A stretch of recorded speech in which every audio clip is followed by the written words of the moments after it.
జై శ్రీరామ్. ఒక్కరోజు, అవును, కేవలం ఒక్కరోజులో మన జీవితం మొత్తం మారిపోతుంది అంటే నమ్మగలమా? కాని అది సాధ్యమే.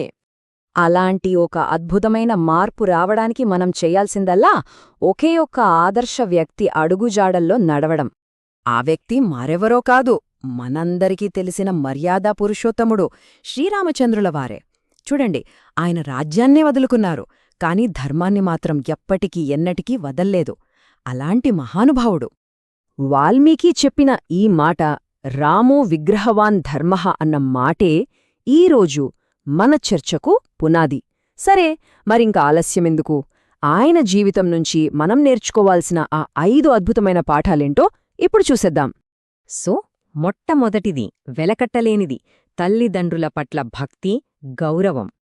ఒక్కసారి ఆలోచించండి, జీవితంలో అతిపెద్ద ప్రమోషన్, రేపే పట్టాభిషేకం, ఇక రాజు కాబోతున్నారు. అలాంటి టైంలో అన్నిట్నీ వదిలేసి అడవికి వెళ్ళిపో అని చెప్తే ఎవరైనా ఏం చేస్తారు? కాని శ్రీరాముడు ఒక్క మాట కూడా ఎదురు చెప్పకుండా, ఒక్క ప్రశ్న కూడా అడగకుండా తండ్రి మాట కోసం రాజ్యాన్నే తృణప్రాయంగా వదిలేశారు. అయితే ఇది గుడ్డిగా మాట వినడం కాదండి, ఇది విలువలమీద, కన్నవాళ్లమీద ఆయనకున్న అచంచలమైన నమ్మకం. ఆ నమ్మకంలోంచి పుట్టిన ఒక గొప్ప సంకల్పం అన్నమాట. సరే, తల్లిదండ్రుల పట్ల భక్తి తర్వాత మనం రాముడినుంచి నేర్చుకోవాల్సిన మరో ముఖ్యమైన విషయం ధర్మమార్గం. పరిస్థితులు ఎంత కఠినంగా ఉన్నా సరే ధర్మాన్ని మాత్రం వీడకూడదు. చూడండి, గెలవడానికి అడ్డదారులు చాలా ఉంటాయి, కాని రాముడెప్పుడూ ఆ షార్ట్కట్స్ వైపు చూడలేదు. ఎందుకంటే అబద్ధంతో గెలిచే గెలుపు తాత్కాలికం. అదే ధర్మంగా, నిజాయితీగా నిలబడితే బహుశా గెలుపు కాస్త ఆలస్యం కావచ్చు, కాని ఆ విజయం శాశ్వతంగా నిలిచిపోతుంది. మరి ధర్మ మార్గంలో నడవాలంటే ఏం కావాలి? అన్నిటికన్నా ముందు మనసు స్థిరంగా ఉండాలి. ఒక రకమైన మానసిక స్థైర్యం కావాలి. ఇక్కడే వస్తుంది శ్రీరాముడి మూడో గొప్ప గుణం, అదే స్థితప్రజ్ఞత. ఒక్కసారి ఈ రెండింటినీ పక్కపక్కన పెట్టి చూడండి. ఒకవైపు పట్టాభిషేకంతో వచ్చే ఆనందం, సంతోషం. మరోవైపు అన్నీ వదిలి అడవులకు వెళ్లాల్సిన బాధ, కష్టం. సుఖంలో పొంగిపోలేదు, కష్టంలో కుంగిపోలేదు. 2 సమయాల్లోనూ రాముడి మనసు ఒకేలా, సంపూర్ణ ప్రశాంతతతో ఉంది. మన సంగతి ఆలోచించండి. ఒక చిన్న గెలుపొస్తే చాలు ఎగిరి గంతేస్తాం.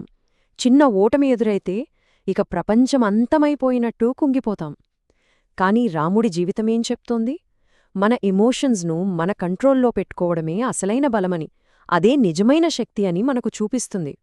సరే, ఈ మానసిక స్థిరత్వం తర్వాత మనం మాట్లాడుకోవాల్సింది సంబంధాల గురించి, ముఖ్యంగా సంబంధాలలో నిబద్ధత గురించి. ఇది రాముడి నుంచి మనం నేర్చుకోవాల్సిన 4వ అద్భుతమైన సూత్రం.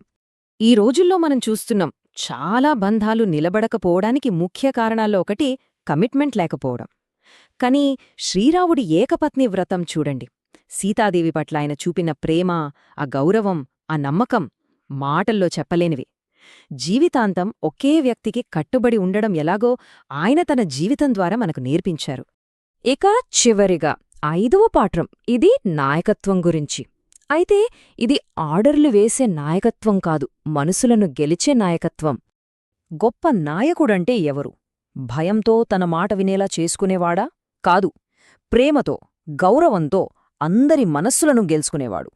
రాముడు అదే చేశాడు. హనుమంతుడు, సుగ్రీవుడు, చివరికి శత్రుపక్షంలో ఉన్న విభీష్ణుడిని కూడా. వాళ్ల నేపథ్యం ఏంటని చూడకుండా అందరినీ సమానంగా గౌరవించి వాళ్ల హృదయాలను గెలుచుకున్నాడు. అందుకే అంటారు, శ్రీరాముడు కేవలం దేవుడుగా పూజలు అందుకోవడానికే కాదు, ఒక మనిషిగా ఆయన జీవితాన్ని అనుసరించడానికి అని. ఎందుకంటే ఇవి కేవలం కథలు కావు, మన జీవితానికి అవసరమైన ఆచరణయోగ్యమైన పాఠాలు. సో, చూశారు కదా, ఈ 5 సూత్రాలు: తల్లిదండ్రుల పట్ల భక్తి, ధర్మమార్గం, స్థిరమైన మనస్సు, బంధంలో నిబద్ధత, అందరినీ గౌరవించే నాయకత్వం. ఒక్క విషయం గుర్తుంచుకోండి, ఈ 5 ఒక్కదాన్నే మన జీవితంలో సరిగ్గా పాటించగలిగినా చాలు, మన జీవితంలో ఒక సంపూర్ణమైన మార్పు రావడం ఖాయం. సరే, ఇంత చెప్పుకున్నాం కదా, మరి ఈ 5 పాఠాలలో ఏ పాఠం మీ మనస్కి బాగా దగ్గరగా అనిపించింది? ఏది మిమ్మల్ని ఎక్కువగా ఆలోచింపచేసింది? మీ అభిప్రాయాన్ని తప్పకుండా కింద కామెంట్స్లో మాతో పంచుకోండి. ఇలాంటి మరిన్ని ఆధ్యాత్మిక విషయాలు తెలుసుకోవాలనుకుంటే మాతో కలిసి ఈ ప్రయాణంలో పాలు పంచుకోండి. దానికోసం మీరు చేయాల్సిందల్లా లైక్, షేర్ మరియు సబ్స్క్రైబ్. మళ్ళీ కలుద్దాం. జై శ్రీరామ్.